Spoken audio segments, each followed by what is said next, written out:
What allowed Rome's armies to march endlessly across mountains, rivers, and deserts and still arrive ready to fight? That's the question at the heart of this video. When we think of Rome's military dominance, most people picture battles, swords, and shields. But the real secret was movement. The Roman army wasn't just built to fight. It was engineered to move like a machine, turning discipline and endurance into power. Hello, we are Great History, your daily history channel, bringing you 30 minutes of history every day. If you want to shape what comes next on this channel, don't forget to subscribe and help us reach 55,000 subscribers. So today we'll explore how Rome created an army that could march forever. Looking at the soldiers' training and equipment, the roads and camps that supported them, the logistics that kept them fed, and the discipline that kept them in line, even when others faltered. When we picture a Roman legion on the march, it's easy to imagine glittering armor, the steady rhythm of boots on stone roads, and a column of men stretching as far as the eye could see. But what really made this picture remarkable wasn't just the sight, it was the endurance. A Roman soldier wasn't just a fighter. He was a walking machine, a human engine built for stamina, discipline, and endless mobility. This transformation didn't happen overnight.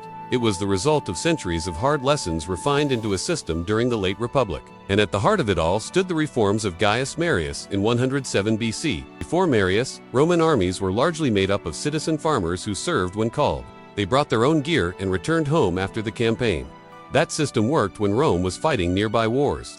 But as the Republic's borders expanded, it became unsustainable. Soldiers needed to be more professional, more reliable, and more self-sufficient. Marius's answer was simple but brutal. Every soldier would become a full-time professional and carry his own kit. Gone were the days when baggage trains of slaves and animals hauled the army's supplies. Instead, each man shouldered his own load. The soldiers quickly earned the nickname Marius's Mules, a joke that stuck because it was true. Plutarch, the Greek historian, described how Marius cut down on baggage, forced men to carry their gear, and drilled them into becoming hardened campaigners. It might sound cruel, but this was genius. By reducing dependence on animals and wagons, Roman armies became faster, more flexible, and less vulnerable to supply disruptions. Where other armies were chained to their baggage trains, Rome could march light, cover ground quickly, and surprise the enemy. So, what did a Roman soldier actually carry with him on the march? Thanks to archaeology, ancient writers, and modern reconstructions, we've got a pretty clear picture. On average, a legionary hauled anywhere from 60 to 90 pounds, about 27 to 40 kilos. The whole load was called the senna. It was tied to a wooden pole known as a furca, which rested on the shoulder. This setup was clever because it spread the weight across the body and left the soldier's hands free to grip his shield or weapon. Inside that pack was basically everything a man needed to fight, eat, and survive. First came the weapons and armor. The famous gladius, one or two throwing javelins called pila, a big rectangular shield, and protective gear that could be chainmail, scale armor, or the well-known segmented cuirass. The shield itself weighed over 12 pounds, and the armor could add another 20 to 25 pounds depending on the type.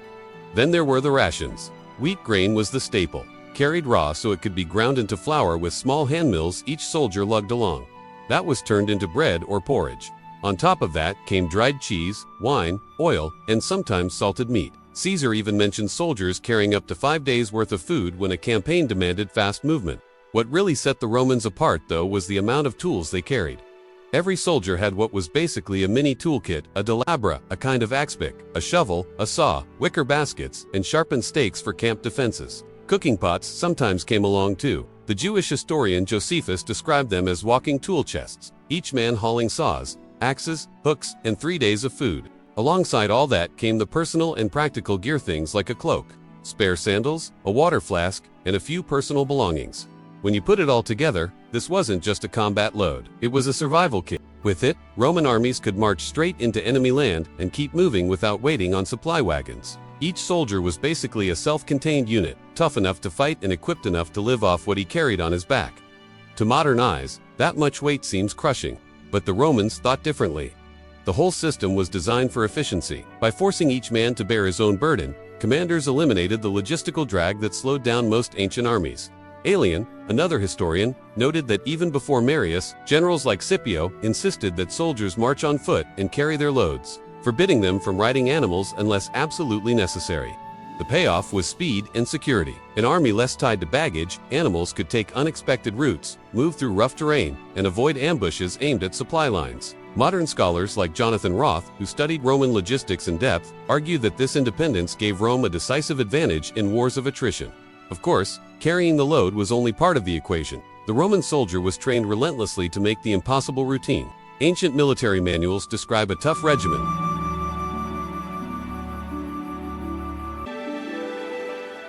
Vegetius, writing in the 4th century AD, but reflecting older traditions, records that a standard march was 20 miles in 5 hours. That's 4 miles an hour with full gear. Soldiers also trained to do 24 miles in 5 hours at a faster pace, and they drilled with weapons twice the weight of real ones to build strength. They were expected to run, swim, dig, and fight as part of daily training. Archaeological and modern studies confirm that this pace was sustainable. Military historians have calculated that a steady speed of about 1.3 meters per second, roughly 3 miles an hour, was the sweet spot. A column of tens of thousands could keep this up for days, though the rear of the line might arrive hours later than the front. Caesar's campaigns in Gaul often pushed soldiers to cover 15 to 20 miles a day, sometimes more, when the situation demanded speed. What's astonishing isn't just the distance, it's the repetition. Roman legions could do this day after day and still have the energy to set up camp each evening. That's endurance at a level few armies before or since could match. The secret wasn't just muscle, it was mindset. Roman discipline forged hardship into habit. Polybius, writing in the 2nd century BC, explained how rewards and punishments kept soldiers in line. At the extreme, the dreaded decimation, killing 1 in every 10 men of the disgraced unitary-minded soldiers of the price of failure. But more often, it was the rhythm of routine that mattered. Every night, no matter how far they marched, soldiers built a fortified camp. The layout was standardized with streets, ditches, palisades, and assigned positions. Pseudo-Hyginus, a Roman military writer, recorded detailed blueprints for these camps. This nightly ritual gave men a sense of order, safety, and predictability. In psychological terms, it turned exhaustion into normality. You marched, you built, you ate, you slept, and you repeated it the next day. Instead of breaking morale, the cycle reinforced it. Other armies collapsed under fatigue. The Romans simply adapted. Put all of this together, and you see why the Roman soldier was more than a fighter. He was a mobile engine of empire, capable of carrying his own supplies, building his own fortifications, and marching farther than most enemies thought possible. What often gets overlooked is the system that allowed those legions to keep moving day after day.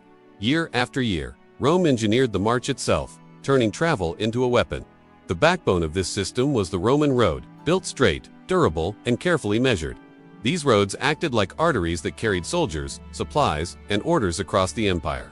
Take the Appian Way, first built in 312 BC, instead of following the easy curves of the landscape.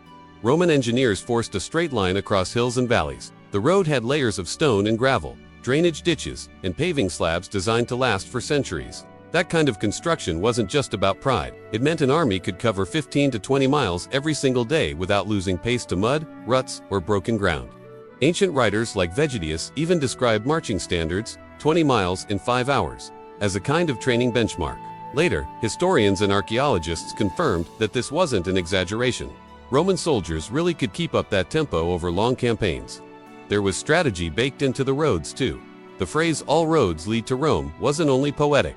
It reflected a system where all distances were measured from the golden milestone in the Forum. In practice, this meant that Rome could move forces quickly to any frontier. Provinces weren't just connected politically, they were literally tied into a military highway system that gave Rome an edge over enemies who still relied on dirt paths or seasonal tracks. But roads were only half the story.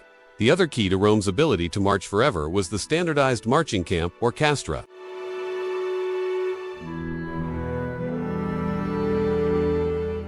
Every night, no matter where the army stopped, soldiers built a fortified camp laid out in the same pattern. Ancient sources like Polybius and Pseudo-Hyginus describe how each unit knew its place. From the commander's tent to the lines of legionaries, trenches and palisades were dug, gates positioned, and streets marked inside. It was so standardized that a soldier could walk into a new camp and know exactly where his sleeping spot was without being told. This practice did more than provide shelter. It gave security against ambushes, order in daily life, and a routine that reinforced discipline. Imagine the psychological comfort of ending every long day of marching by setting up what felt like the same home base. It was a rhythm: march, build, eat, rest, guard, sleep. Repeated across years of campaigning, it turned exhaustion into habit. The backbone of the Roman soldier's diet was grain, usually wheat or barley. Archaeology, ancient texts, and modern studies all show that soldiers consumed around 0.8 to 1.5 kilograms of grain a day. That grain could be boiled into porridge or baked into bread. To make it last on campaign, it was often issued as hard biscuits called bucellatum, the Roman version of hardtack. Alongside grain came dried cheese, olive oil, and plenty of wine, or pasca, a sour wine vinegar drink.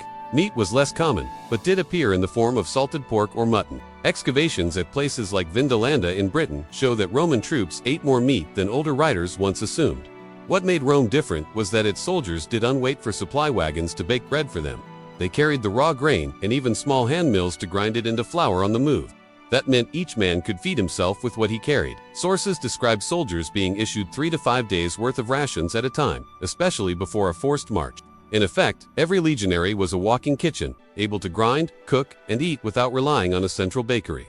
Of course, no army could fight forever on just what its men carried.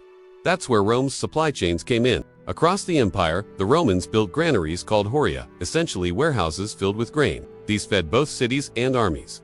On campaign, the legions could draw from organized depots, requisition food from the local countryside, or transport supplies by road and river. This combination of fixed depots and flexible foraging gave the army a huge advantage. They were rarely tied to one single line of supply. Pack animals played a role too, but in a very controlled way. Donkeys, mules, and horses were the backbone of Roman transport. They carried extra rations, tools, and baggage. Wagons existed, but the Romans avoided relying on massive wagon trains. Wagons were clumsy, slow, and vulnerable to ambush. Instead, Rome kept its supply train light. The heavy loads, siege engines, or construction gear could move by wagon when needed, but the day-to-day supplies were spread out between men and animals. That balance meant the legion didn't crawl along like other ancient armies. It marched fast and steady. The organization was so precise that a marching column of thousands could stretch nearly half a mile down a road and still keep perfect order. Ancient sources describe cohorts lined up in columns with fixed spacing, about 20 feet between groups. So even when moving over rough ground, the formation never bunched up or fell apart. Each cohort had its spot. Every centurion knew his duty, and the system made sure the army could turn, halt, or deploy into battle formation without confusion. The secret to this efficiency was communication. The Romans didn't rely on shouted orders alone. They used a mix of sound and sight that could cut through dust, wind, and chaos. Brass horns like the tuba cornu and bucina blasted out commands. One signaled to advance, another to halt, another to shift formation. At the same time, standards the Aquila eagle, the vexillum flag, or the sign of each unit gave the men something to lock their eyes on. Even in smoke or the fading light of dusk, those markers kept the army lined up. Think of it like early GPS. As long as you followed the sound of the horn and the sight of the banner, you were where you needed to be. But order didn't come just from clever instruments. Discipline made it stick. Rome had some of the harshest military punishments in history. For serious breakdowns, commanders could order decimation, killing 1 out of every 10 men by lot. That wasn't common, but the threat hung heavy. Lesser punishments were frequent. Flogging, docking pay, forcing extra digging duties, or making men stand watch longer than the rest. The idea was simple. Fear of disgrace or pain would keep you in line on the march. Still, Rome wasn't just about the stick. There was a carrot, too. Soldiers marched with pride in their standards, knowing the eagle of their legion represented Rome itself. Losing one was a humiliation, so keeping formation was about honor as much as survival. Beyond pride, there were real rewards. Emperors gave out donatives, cash bonuses for loyalty. Plunder from campaigns was divided among the men. Most important of all, retirement brought land or pensions. Under Augustus, the Aerarium Militare Fund was created to pay veterans, and colonies were established to give them farmland. Service wasn't just duty. It was a ticket to upward mobility, something rare in the ancient world. Daily drill reinforced all this. Marching in step wasn't natural, but repeated practice, sometimes up to 15 or 20 miles in a day, turned it into second nature. When you added all up, the fixed spacing, the horns and banners, the harsh punishments, the pride, and the retirement rewards, you get a picture of why the Roman army could march forever without falling into chaos.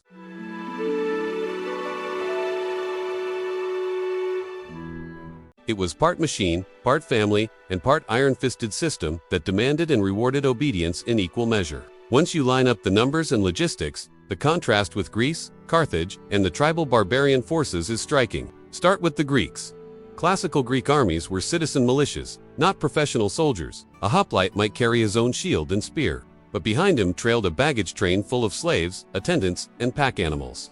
Campaigns were short because the soldiers had to get back to their farms. Most city-states planned around seasonal campaigns, often limited to just a few weeks. Historians estimate that Greek forces moved slowly, hampered by their baggage and camp followers, and rarely marched more than 10 to 12 miles in a day. Their logistics assumed local foraging and nearby supply, not months-long advances across hostile territory. In short, the Greek system worked for a quick showdown on a plain near home, but not for year-long wars of movement. Carthage looked different. On the sea, they were unmatched.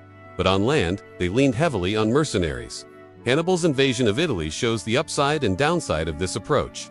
He started in 218 BC with around 50,000 men, crossing the Alps with an army drawn from Spain, North Africa, and Gaul. It was a stunning feat of generalship, but to sustain that force, he relied on local allies, captured supplies, and promises of Carthaginian support that sometimes fell short. Mercenaries fought hard, but expected regular pay, and they weren't always eager for endless marches if the money dried up. Carthage could launch bold strikes, but they lacked the logistical backbone to grind out long wars deep in enemy territory the way Rome could. Then there were the barbarian peoples of northern and central Europe.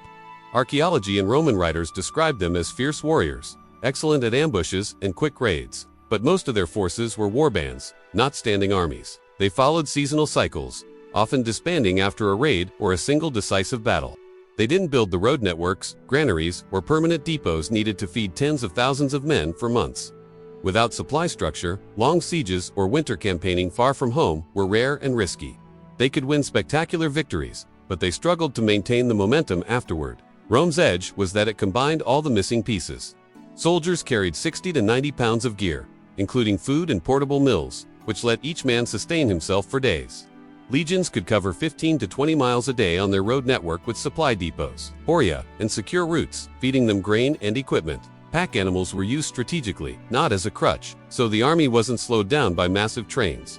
Discipline and routine meant soldiers built fortified camps every night, keeping morale and order intact. That system turned wars into endurance contests. And in wars of attrition, Rome almost always came out on top.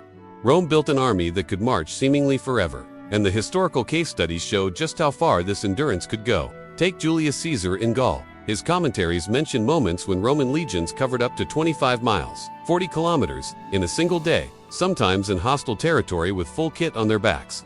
This pace meant Caesar could appear where enemies least expected him. In 58 BC, during the Helvetii campaign, he marched across rivers, built bridges in days, and surprised migrating tribes before they could regroup.